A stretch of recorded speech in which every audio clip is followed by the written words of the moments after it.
So hello guys, कहते हैं बढ़िया होंगे। तो जैसा कि आज हमारा एग्ज़ाम टेस्ट है, आज के हमारे क्वेश्चन रहेंगे और ट्राई करना आप सॉल्व करने की, और जो नहीं हो पाएँगे हम उनको सॉल्व करने की ट्राई करेंगे यहाँ पर, सो दैट आपकी एक अच्छी प्रिपरेशन हो जाए। तो चलिए स्टार्ट करते हैं। ये है आपका आज का पहला क्वेश्चन, ठीक है? क्वेश्चन क्या है? Which of the following is the most accurate definition of the sociology? Study of individuals in their environment. चलिए बताइए।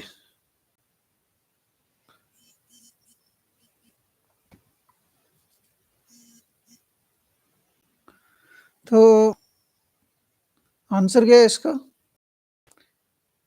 बी पार्ट क्या है आपका? Study of social interaction and it's in groups and individual. चलिए next question की तरफ चलते हैं। क्या है क्वेश्चन? क्या है आपका? What is the basic unit of society? तो क्या होगा बेसिक यूनिट? बताइए। सो बेसिक यूनिट क्या होगा इसका? That is your family. Clear? Individual होगा तो इंडिविजुअल फैमिली होगी, और फैमिली ही हमारे पास क्या बना देती है? जब नंबर ऑफ फैमिलीज एक ही सोसाइटी का पार्ट एक ही लोकेलिटी में अवेलेबल होना शुरू हो जाती है, तो हमारे पास वो क्या बन जाती है? सोसाइटी बन जाती है। क्लियर है? तो नेक्स्ट क्वेश्चन क्या है? What is the difference between society and a community? तो इन दोनों के बीच का डिफरेंस अब आप बताइए, क्या होगा? पढ़िए ऑप्शंस और बताइए।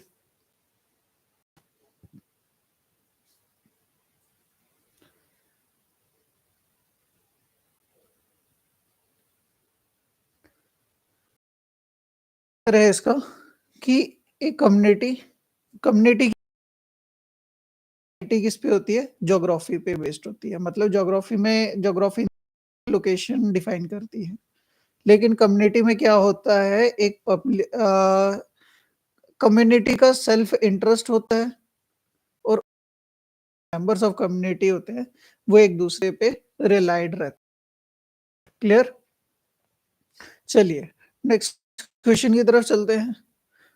तो what is an example of association? बताइए क्या होगा इसका आंसर?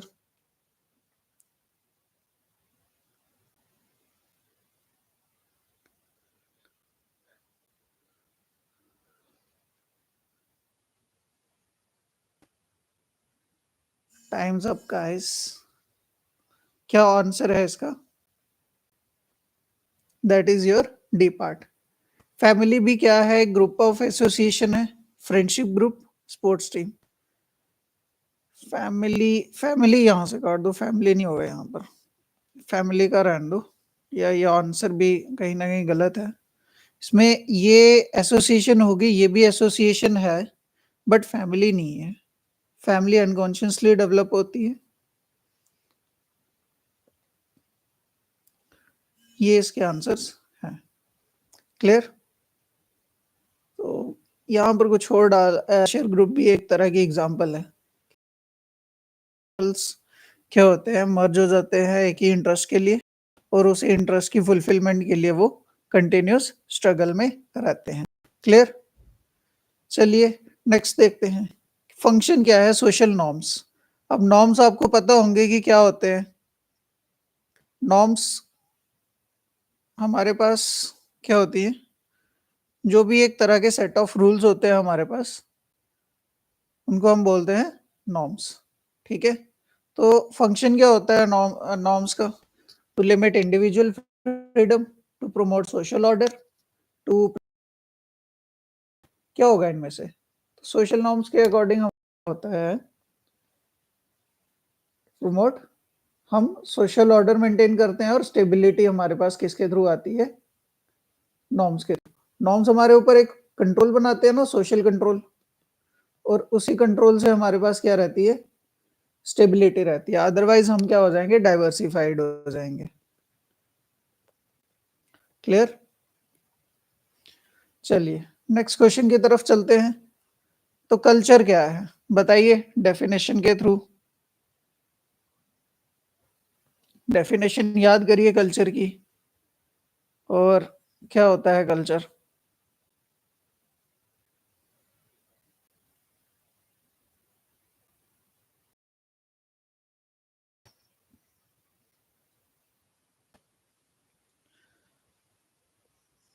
कल्चर की डेफिनेशन क्या है? जहां पर हम बिलीफ, वैल्यूज, प्रैक्टिसेस को क्या करते हैं? शेयर करते हैं। ठीक है, समझ आ रहे हैं क्वेश्चन? कोई डाउट होगा तो गाइस देख रहा हूँ सभी के कमेंट सेक्शन भी।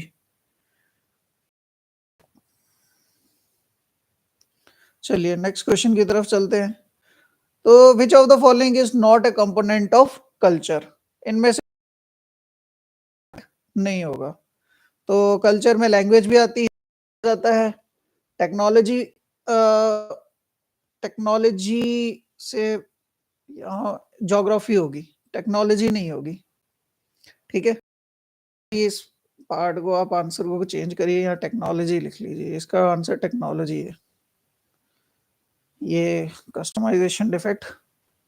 चलिए नेक्स्ट क्वेश्चन की तरफ चलें। तो नेक्स्ट क्वेश्चन क्या है? Which term describe A group of belongingness, interaction with each other, but lack of organization or specific rules। तो ये किसके फीचर्स अटेन कर रहा है या ऑक्यूपाई करके बैठ? तो इसकी एग्जांपल, इसकी डेफिनेशन के थ्रू आपको समझ आएगा कि क्या क्या है। बिलोंगिंगनेस की सेंस, बिलोंगिंगनेस है, वहां पर इंटरेक्शन भी है। तो ऐसी इंस्टीट्यूशन को हम क्या बोलते हैं? कलेक्टिवनेस। ठीक है, समझ आया? चलिए नेक्स्ट क्वेश्चन की तरफ चलते हैं। तो नेक्स्ट क्वेश्चन में क्या है? Study of how people uses symbols. ये थोड़ा आउट ऑफ द सिलेबस है, बट बता देता हूँ आपको। थिंग इज कि हमारी जो सोशियोलॉजी होती है ना, उसको पढ़ने के डिफरेंट पर्सपेक्टिव्स होते हैं। उसी में हमारे पास 3 मेन रहते हैं जो हर कोई पता है। मतलब इन द सेंस कि हम छोटी क्लासेस से भी जो सोशियोलॉजिकल पर्सपेक्टिव बताते आ रहे हैं, तो वो होते हैं 3। दैट इज, एक होता है फंक्शनलिस्ट, एक होता है कन्फ्लिक्ट, सिंबॉलिक इंटरैक्शनिज्म। ठीक है, इसमें से ये आपका जो आंसर है ये सिंबॉलिक इंटरैक्शनिज्म है। बाकी के टाइप्स, आपका ये आंसर है सिंबॉलिक इंटरैक्शनिज्म। क्लियर? चलिए नेक्स्ट है, what are the primary focus of cultural anthropology. ये छोड़ दीजिए, आपके टॉपिक का नहीं है।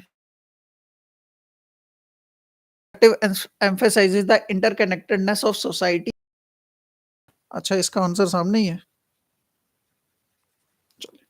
तो क्या है यहाँ पर? इंटरकनेक्टेडनेस है। ठीक है, सोसाइटी में, और हर एजेंट जो है वो क्या कर रहा है? कंट्रीब्यूट कर रहा है टू द स्टेबिलिटी। तो यहाँ पर क्या होगी? फंक्शनलिज्म। दैट इज कि हर एलिमेंट ऑफ सोसाइटी, एलिमेंट मतलब हर individual present in particular society, वो क्या कर रहा है? अपनी ड्यूटीज को परफॉर्म कर रहा है। ड्यूटीज मतलब जो उनके फंक्शंस हैं, जिस फंक्शन के लिए वो वहां पर प्रेजेंट है, तो वो फंक्शंस वो परफॉर्म कर रहा है, वो होती है हमारे पास स्ट्रक्चरल फंक्शनलिज्म या फंक्शनलिस्ट। क्लियर? चलिए जी नेक्स्ट क्या है? Gathering of a people in a specific location such as a concert or a protest, it is known as. कि ये डेफिनेशन के थ्रू आप बताइए इनमें से ये कौन सी एग्जांपल है?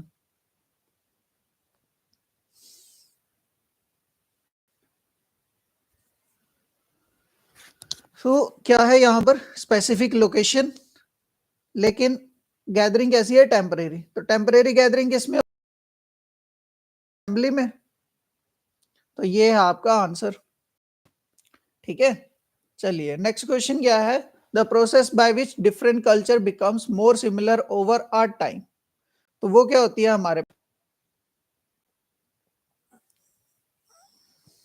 तो वो होगी हमारे कल्चरल एसिमिलेशन, मतलब नंबर ऑफ एलिमेंट्स या नंबर ऑफ डिफरेंट कल्चर्स क्या हो रहे हैं, एसिमिलेट हो रहे हैं ओवर अ पर्टिकुलर कल्चर। या एक ऐसे इवेंट हो रहा है जहां पर डिफरेंट कल्चर्स क्या कर रहे हैं, अपनी अपनी आइडेंटिटी दिखा रहे हैं, तो वो क्या हो रही है, एक एसिमिलेट होके एक नया कल्चर बन रहा है, उसको हम बोलते हैं कल्चरल एसिमिलेशन। क्लियर। चलिए नेक्स्ट क्वेश्चन क्या है, which terms refers to a set of cultural beliefs and practices that helps to maintain social order in a society। तो ये हमने पहले भी कर लिया है हमारे पास, ये हमने लास्ट लेक्चर में किया था, लास्ट नहीं सॉरी सेकंड लास्ट लेक्चर में किया था हमने, जो पढ़ा है अभी तक। तो उसमें से एक आंसर क्या है इसका, मोर्स। ठीक है, जहां पर सिर्फ अभी बिलीफ्स की बात की हुई है और प्रैक्टिसेस की, ये स्ट्रिंजेंट नहीं हुए हैं और इन है मोर्स। चलिए next question, in sociology what is the term for a group of people who share a common social characteristic such as age और ऑक्यूपेशन, क्या बोल देंगे। ऑब्वियसली इंस्टीट्यूशन तो होगा नहीं, मूवमेंट भी नहीं होगी, तो इन दोनों में से ही है कोई, तो देख लो क्या होगा, कैटेगरी। बात है ना, क्लास किस पे डिफाइन करेगी, ऑब्वियसली मैंने एक क्लास का कंसेप्ट कवर, बाकी जो बच जाएगा वो हमारे पास डिफरेंट नेक्स्ट आ जाएगा। एज और ऑक्यूपेशन की बात है तो यहाँ पर क्या आ जाएगी, कैटेगरी। ऑक्यूपेशन है, इकोनॉमी नहीं है। क्लियर। चलिए जी नेक्स्ट की बात करें, क्या है primary focus of environmental sociology, ये देख लो, बट मुझे लगता नहीं है कि पूछा जाएगा आपको, बट क्या है इसका आंसर, ऑब्वियसली एनवायरनमेंट की बात है तो एनवायरनमेंट का ही कोई ऑप्शन देख लीजिए बीच में। ह्यूमन एनिमल इंटरेक्शन नहीं होगी, अर्बन प्लानिंग नहीं होगी, ग्लोबल इकोनॉमिक इकोसिस्टम है, इकोनॉमी का पार्ट है तो नहीं होगा, ऑब्वियसली इसका आंसर आ जाएगा बी वाला। क्लियर। चलिए जी नेक्स्ट क्या है, which term describe the process of categorising and judging individuals based on perceived social characteristics. ये थोड़े बड़ी बड़ी टर्म्स है आपके लिए, ध्यान से पढ़ना। Categorising and judging individuals based on social characteristics, तो ये क्या होगी हमारे पास, स्टीरियोटाइपिंग। स्टीरियोटाइपिंग की डेफिनेशन पढ़ोगे तो आपको ये आंसर समझ आ जाएगा। क्लियर। नेक्स्ट, इमाइल दुर्गेम सर की इंटरडिपेंडेंटनेस है, इसको पढ़ लो, बट मुझे क्योंकि थिंकर्स तो है नहीं आपके सिलेबस में तो ये कहीं पूछा भी नहीं जाएगा, बट एक बार कर लो solve. What type of solidarity is based upon interdependence of individuals in modern complex societies? ठीक है, इंटरडिपेंडेंस कहाँ से आएगी, ऑब्वियसली मैकेनिकल तो हो नहीं पाएगी, ऑर्गेनिक मतलब इंडिविजुअल, या ऑर्गेनिक मतलब हमारी इंडिविजुअल पर्सन के थ्रू होगी, ऑप्शन कहाँ रहा, कलेक्टिव और कम्युनल में ही। कम्युनिटी वाला कुछ ऑप्शन है यहाँ पर, इंटरडिपेंडेंटनेस है, इंटरडिपेंडेंस है, तो यहां से हमें इसको एनालाइज करना है, तो क्या आ जाएगा इसमें से, organic solidarity. Type of solidarity is based, हाँ जी ठीक है। चलिए जी नेक्स्ट क्वेश्चन की तरफ चलें, कंसेप्ट ऑफ आयरन केज, रहने दो ये जरूरी नहीं है। नेक्स्ट क्वेश्चन देख लो, which social institution is responsible for the formal transmission of knowledge and skills in a society? क्या क्या मिल रहा है हमें, नॉलेज और स्किल, कौन देगा, तो पता होगा ऑब्वियसली कौन देता है, एजुकेशन। ये लो जी आ गया आंसर आपका। चलिए जी नेक्स्ट की तरफ चलें, what terms refer to the expectation and behaviors associated with being male or female in a given culture? तो ये अभी आपको करवाऊंगा मैं, इसको भी छोड़ दो आप, नेक्स्ट क्वेश्चन की तरफ चलते हैं, क्योंकि ये सेकेंड यूनिट के सिलेबस में से आ गया है। चलिए जी नेक्स्ट क्वेश्चन देख लो, who is credited with the development of concept of looking glass self? इसका आंसर कूले सर है, बट ये आपके सिलेबस का पार्ट नहीं है, इसको भी छोड़ दो आप। इस type of social mobility occurs, अच्छा सोशल मोबिलिटी है, हाँ जी करिए सॉल्व। मोबिलिटी तो मैं आपको पढ़ा चुका हूँ, 4 में से 3 लेक्चर तो इसी पे गए हैं। Occurs when individual move up or down in a social hierarchy within their lifetime, तो वो क्या होती है हमारे पास? Vertical mobility. क्लियर? एक second. When individuals move up within their life, अच्छा sorry within their life time है ना, तो इंट्रा ये होगा इंट्रा जनरेशनल, बी है इसका आंसर, ये नहीं होगा। इंट्रा जनरेशन, इंट्रा मतलब विद इन, ठीक है, सेल्फ जनरेशन मतलब खुद की जनरेशन में ही वो क्या कर रहा है, अपनी जो भी मोबिलिटी है फ्रॉम हायर रैंक टू अपर या लोअर रैंक से हायर रैंक में जा रहा है, तो वो हमारा है सोशल हायरार्की है। क्लियर? चलिए जी, next, what is the term for the process by which individuals internalise the value belief of a culture? तो इसका क्या आंसर होगा? कल्चर की वैल्यूज एंड बिलीफ का में जब उसका जो प्रोसेस, उस प्रोसेस को हम क्या बोलेंगे जिसमें एक इंडिविजुअल वैल्यूज और बिलीफ को क्या कर रहा है? इंटरनल कर रहा है। क्या है उसको हम क्या बोलेंगे? सोशलाइजेशन। ठीक है, चलिए, which social perspective focus on the role of power and coercion? ये भी छोड़ दो, ये पूछा नहीं जाएगा कहीं भी। Social order.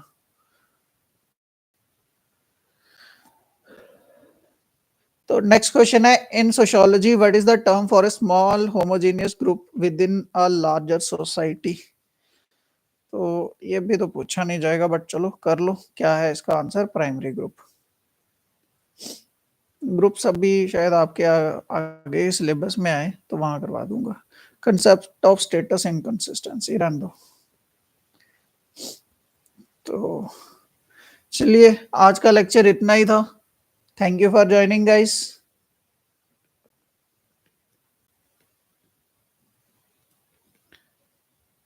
मिलते हैं कल नए चैप्टर के साथ, या मैं ट्राई करता हूँ एक एक टेस्ट और बन जाए अगर आपका, अदरवाइज कल हम चैप्टर सेकंड स्टार्ट कर देंगे। ठीक है, और जल्दी से सिलेबस खत्म करके आपके टेस्ट ले लेंगे हम। ठीक है, ओके, मिलते हैं फिर नेक्स्ट वीडियो में। Till then good bye and have a good time. और हाँ, keep revising the concepts guys, please revise करते रहिए। रिवीजन बहुत ज़रूरी है, किसी भी एग्जाम को क्लियर करना है तो revision is the tool. Her time, her condition, her circumstances में आप रिवीजन करते रहिए। कहीं आप ट्रैवल भी कर रहे हैं तो भी रिवीजन करिए। मॉक टेस्ट एयरफोन्स लगा के कर लीजिए, जैसे भी कर लीजिए, बट ज़रूरी है, रिवीजन ज़रूरी है। मॉक टेस्ट लगाते रहिए, जहाँ से भी मिलते हैं लगाइए, लेकिन रिवीजन बहुत ज़रूरी है। Time to time mock test बहुत ज़रूरी है, वो आपको लगाने ही पड़ेंगे। ठीक है, चलिए मिलते हैं नेक्स्ट वीडियो में। Till then have a good time.